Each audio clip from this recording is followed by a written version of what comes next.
La nuit de l'escalade, une histoire écrite par Noémie Pétrement et illustrée par Sophie Veril aux éditions Ozo. La nuit du 12 décembre 1602 était froide et obscure. Tous les habitants de Genève dormaient paisiblement. Et pourtant, à quelques kilomètres de là, une armée de 2000 soldats se préparait.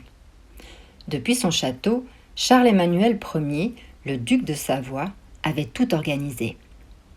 Son plan d'attaque était prêt.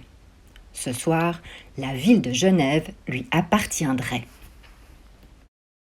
Vêtus de lourdes armures peintes en noir, les Savoyards longeaient le Rhône sur la pointe des pieds. Chut! Il ne fallait surtout pas se faire repérer.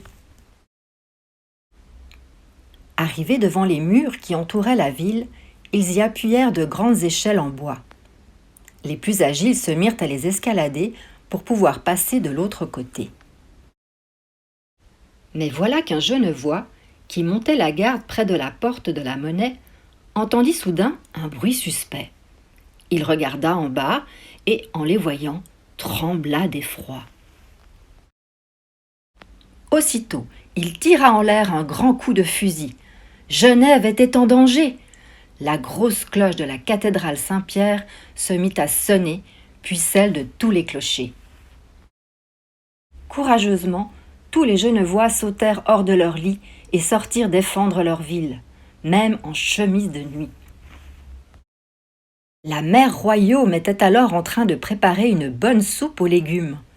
Sans hésiter, elle retira sa marmite du feu et renversa son contenu brûlant sur un assaillant.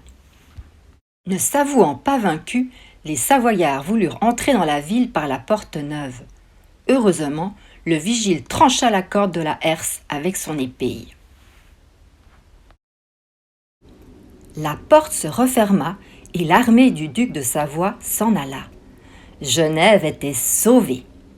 Aujourd'hui encore, lors de la fête de l'escalade, toute la ville célèbre joyeusement et délicieusement cette victoire.